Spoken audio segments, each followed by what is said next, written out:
Democracy is the most desired form of governance on the planet. It is also a zero-sum game. Some need to lose, so others can win. But recently, more and more politicians are having trouble acknowledging their defeats. Why is that?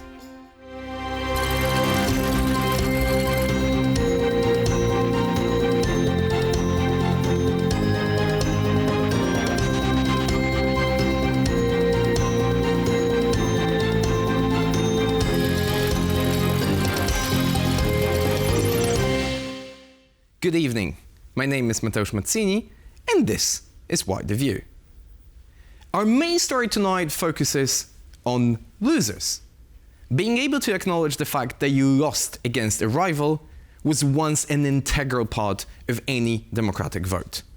After all, it's a very straightforward process. People run for office, voters make a choice, and the most popular candidate wins.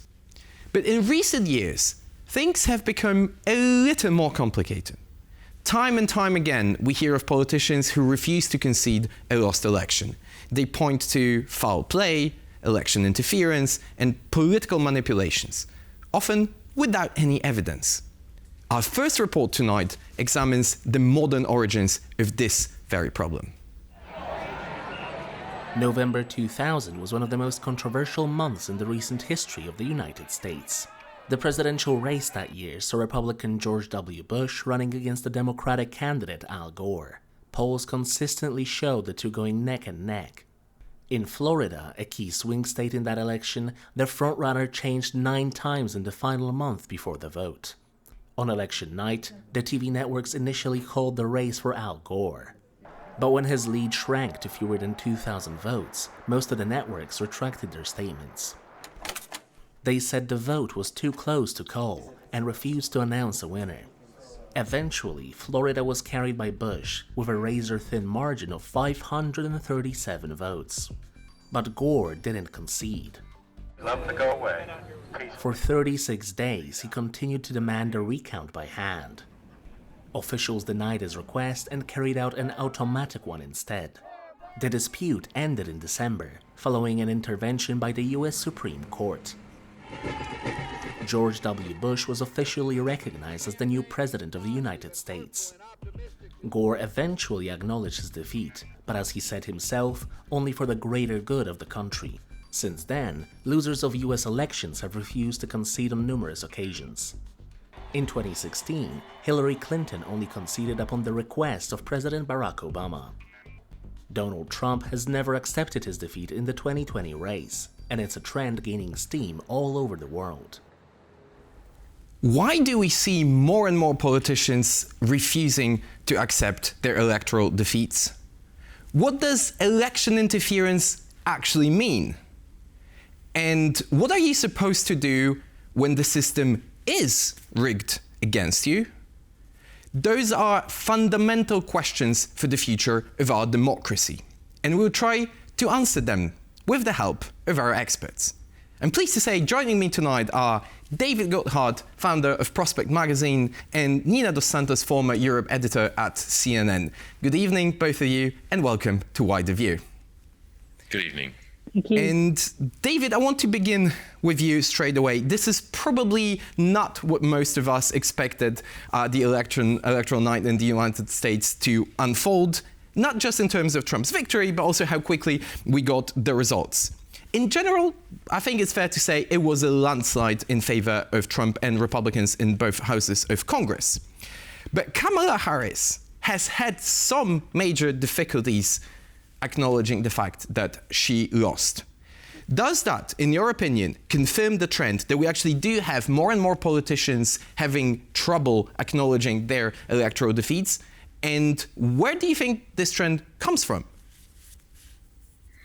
Yeah, it is a problem. I mean, what one might call losers' consent is now quite a rare commodity. I mean, one of the good things about the US election last night was the fact that it was so decisive. And I mean, I've not been monitoring particularly what the Harris camp have been saying, but I mean, it's extremely difficult for them not to accept the outcome. But you're right. I mean, looking back, I mean, I'd forgotten actually that Al Gore had refused to accept the result back in the year 2000. I thought he'd actually sort of done so with more sort of dignity than actually appears to be the case.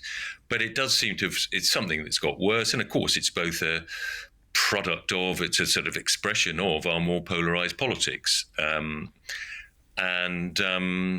mean, it's just, it's an opportunity, I think, for the Democrats could set an example when there has been such a clear-cut victory, however painful it might be for them, and they can compare themselves favorably with Trump's refusal, even now, to accept the results of the previous election. But I guess, whether this is a factor that's true across Europe, the rest of the developed world, I mean, I think is less clear. We had an election in Britain just a few months ago, and we had a very gracious. Obviously, it was a landslide victory for one side, but we had a very gracious handover of power. So, I think in some ways this is what one could say it's a peculiarity of the US, and the fact that they've had this extraordinary sort of 50-50 division of the country for more than 20 years now. So to what extent this is a uniquely American phenomenon, we're going to get to that in the second part of our discussion. But over to you, Nina, and I wanted to ask you about a certain comparison, because whilst it is obvious that the most recognizable case of being a sore loser in politics is Donald Trump, who, as far as I remember, even refuses to acknowledge the fact that he lost a primary to one of his competitors in 2016 in Iowa, liberals sometimes, we've heard that in our report, are guilty of that too. It almost appears the case that some of the liberal politicians refuse to acknowledge the fact that people do elect politicians through a democratic ballot. So is there a difference between these two sides having difficulties acknowledging their defeats? But I think the issue here is that basically each time the polls try and predict something, we know that the polling data is becoming increasingly confused. The polls don't always predict, and neither does the so-called mainstream media, as Donald Trump has cast the more established news brands, really understand what is going on the ground level in terms of the upswell of support for some of these movements on the right of the political spectrum, perhaps because they don't engage with them in the same way as those members of the political establishment on the right and basically anti-establishment forces are able to engage with members of the electorate. I think what happened in the United States this week speaks to the fact that, yes, on the one hand, it is a bit more unique than in other countries because people are so much closer to the breadline. In America, it's a more acute capitalist system where people have less cash in the back of their pockets. So essentially, this was an election where the economy was the main thing that was in people's minds. But that disconnect didn't really filter through to the other side. And that's one of the reasons why, of course, we saw Donald Trump having this landslide and this resounding victory at a time when obviously the Democrats have continued to campaign on all sorts of other issues, like, for instance, women's rights. So there is a disconnect between what the polls are saying, what the liberal voices are saying, and what the electorate is thinking, particularly that's acute in America. But just going back to David's point there about how, to a certain extent, politicians aren't actually listening, and that being more of an American phenomenon. Yes, in the UK, there was an easy transition of power to a Labour government by a Conservative government just a few months ago, and that is to be celebrated.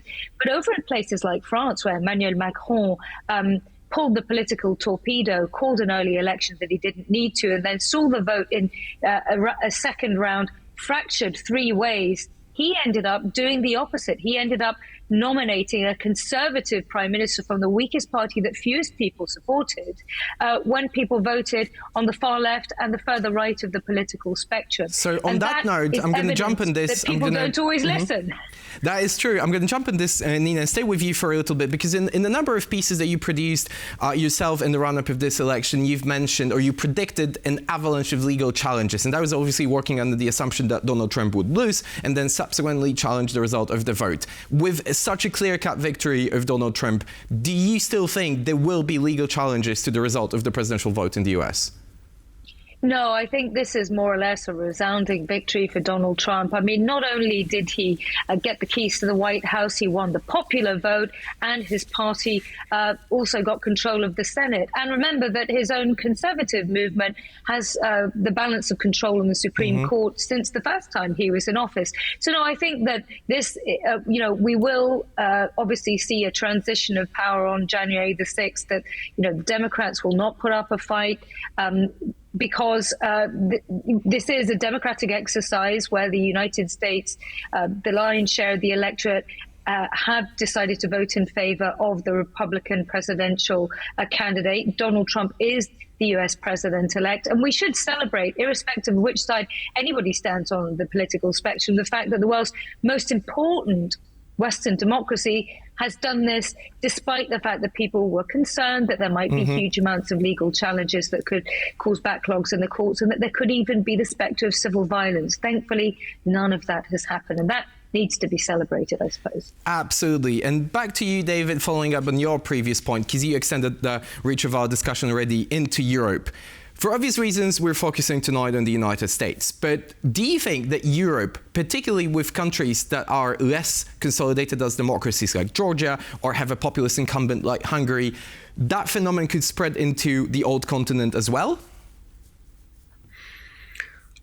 Yes. And as Nina just pointed out, there's been a kind of deadlock in France. I mean, I think one of the things that lies behind this evolution, the fact that losers' consent is harder to come by these days in politics, is perhaps the fact that politics has become more about culture and identity. It always used to be, certainly in Western Europe, it always used to be about kind of economics and social class and left and right. And as we've moved to a politics which is more about identity and culture, it's kind of harder for people to treat the other side with a kind of respect and dignity. Absolutely. That, I'm afraid I have to interrupt you here, because this is all we have time for in the first part of our discussion. And thank you very much for your sober analysis of what happened during the election night in the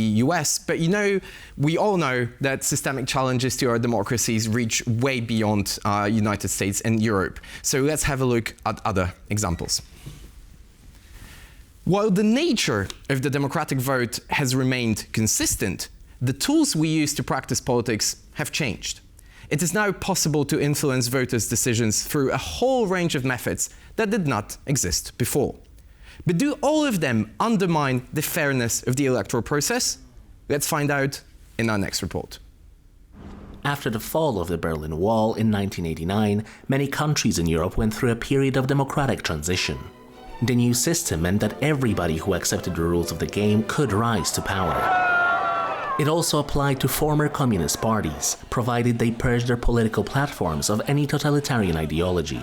But the move to allow the former oppressors to become legitimate democratic actors angered many. Critics argued that inviting communists to take part in elections rendered the democratic victory incomplete. Ivan Krastev and Stephen Holmes, both leading contemporary political scientists, believe this to be a primary reason for the rise of populism. They argue that for populists, political victories only matter when they're total victories. And in democracy, that is never the case, because your opponents always get the chance to compete again next time.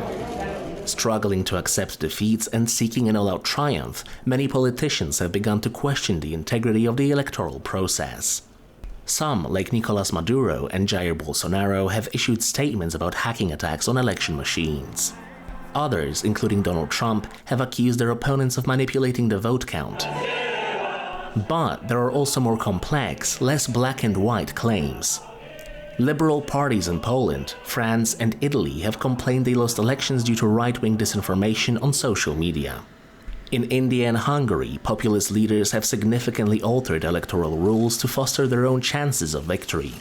For their rivals, all of this constitutes illegal electoral interference, but the definition of the term itself is becoming increasingly blurred. So, David, let's start with you and exactly that issue, a definitional question here. Election interference or electoral interference is a buzzword thrown around almost everywhere these days in electoral campaigns. Almost every single instance of campaigning could have been classified as such. We've heard that about Kamala Harris' SNL appearance, Elon Musk's money giveaway in Pennsylvania, all sorts of different campaign activities. So what is actually election interference? And did we have any notable ones this year in the United States? Well, I guess there is online interventions. I mean, it's very difficult to trace their origins often. But actually, we've just had a really good example of how, although money, I mean, as it were, interference from legitimate interference from moneyed Americans. I mean, American politics is always much more than European politics, been driven by money. And actually, we've had rather a reassuring example that the Harris camp spent, I mean, 30 or 40% more than the Trump camp and lost pretty decisively. So, I mean, money is a big factor. External interference, hard to be specific about. But I think, I think it's particularly liberals who are unhappy about the success of populist parties tend to use the external narrative. You heard it a lot after Brexit. This was all kind of Russian interference and Cambridge Analytica and so on and so forth. And it was true. Dominic Cummings and the Brexit people had a very effective communication tool, but that was mainly because they understood public opinion better than a lot of their liberal Remain opponents. Which doesn't necessarily constitute election interference. So over to you, Nina, and I'm going to ask you a little bit to play a devil's advocate here, because maybe that is actually true. Because in the age of social media platforms, where most people get their information from places on the internet that are both global and supremely under-regulated, maybe it's so easy to influence people's public opinion through social media that it could actually be labeled as foreign interference of sorts. Or internal interference, really. What's different between this victory of Donald Trump and the one I covered in 2016 is that after Donald Trump won, we found out that there had also been all these troll factories in places like St. Petersburg using the very platform that Donald Trump's big financial backer, Elon Musk, has now bought, which is Twitter, as it was called then, and is now called X. And, these types of social media platforms, as you were just pointing out, Matthias, before, are not regulated in the same way that the so-called mainstream media is. And they don't have the same limitations, but they can spread information and very short, simplistic pieces of information to large numbers of people far, far more efficiently. And you don't really know who's actually tweeting that out. They could be in somewhere like India working for another country, or they could be in St. Petersburg in Russia. That's what we've seen that's been the type of election interference that we almost expect to be commonplace in every single consequential election, including this one. But actually, what's happened this time is that the main influence has come from the man who actually bought this big platform. That is, of course, Elon Musk. He bought Twitter for $44 billion. It clearly was obviously the biggest political bet he made, let alone handing out $1 million a week to people in swing states like Pennsylvania.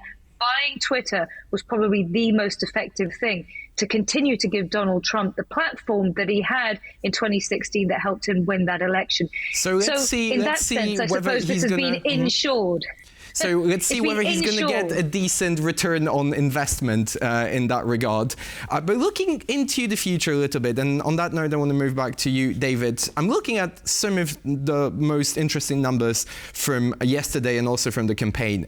Millions of Americans never recognized Joe Biden as their legitimate president. According to Associated Press, 19% of polled Americans prefer a stronger leader than a Democratic one. And even this year, Donald Trump won among those voters who were concerned about the future and quality of American democracy, which is puzzling because he is the one that poses a threat to democracy, but he managed to come across as the defender of it rather than a threat. So maybe it's high time for the progressive side to acknowledge that there's a substantial part of the society that doesn't actually want liberal democracy, or maybe doesn't care about the democratic principles as much as the others would like them to do. Yeah, I'm a bit sceptical about these surveys. I mean, there's some even more depressing ones about the UK, with kind of nearly 40% of people apparently preferring some sort of authoritarian or kind of military government to our existing. And now, I mean, people are a bit disillusioned at the moment. We've been through a long period from the kind of Iraq war, the financial crisis, the pandemic, Ukraine war, low growth, and so on. Politics and politicians are in pretty low regard, but we live in very liberal societies. I mean, in terms of people's kind of rights, including their right to have a say in how they're governed. Is something that whatever these surveys say, I think people would be very, very hostile if it was taken away from them. I mean, democracy is inefficient. We often have. We live now in a kind of social media platform world. Everything is sort of push button. You have fantastically efficient sort of supermarket. You go out and do your shopping. And politics is sort of inherently clunky and slow and requires consensus building to get change, and the systems are deliberately designed to have lots of vetoes in them, particularly the American one. We talk about gridlock the whole time. So politics is an unattractive comparison a lot of time with the kind of slickness and speed of the private sector, particularly the sort of digitalized private sector. But I think it's like I say, I think these surveys aren't really capture. It's a sort of frustration that they're capturing rather than a genuine authoritarianism or hostility to democracy among our electorates. So a voice of caution and optimism from you, David. And to conclude, over to you, Nina, and very quickly, a lot in our discussion hangs on the credibility of the electoral systems and electoral institutions. And these institutions are supremely under pressure, very much under attack. There's a lot of misinformation around in the public sphere about them. How can we protect them so they can do their job? Well, I think education is important. I, for instance, have just launched a podcast. It's called Control Alt Deceit Over My Shoulder, which with a charity that aims to look at exactly this particular issue, to try and shine a light on disinformation, whether it comes from outside, from those kind of hostile states that have a stake in what's happening, particularly when there's wars on in places like Ukraine and also in the Middle East as well. Educating people about how valuable their democratic rights are. People in Poland, for instance, you just showed the solidarity movement there in one of your clips. When I was very young, I distinctly remember how important that was to bring about political change towards the end of the Cold War. And obviously people of my generation and younger are growing up without having experienced this firsthand. So education is important, advocacy is important, and also celebrating, as I was saying before at the start of this show, irrespective of which side you're on the political sphere and spectrum, absolutely, celebrating the fact that actually this time in America, this was an example of democracy going ahead as smoothly as possible. Very much so. So a voice of cautious optimism from both of you. David Goodhart and Nina dos Santos were our guests tonight. Thank you both and have a good evening. Thank you. It seems to be the case that everybody wants democracy. But what democracy actually means for them, that's another story. When politicians fail to concede, they guide our politics into very dangerous territory. In the tense political landscape that follows, it's almost inevitable that every election become a life or death moment for democratic governance. Thank you for being with us tonight. Next week, when the dust settles after the American vote, we return to the old continent, and we'll try to answer the question of whether Germany is really the sick man of Europe right now. Make sure you're with us, and have a good evening.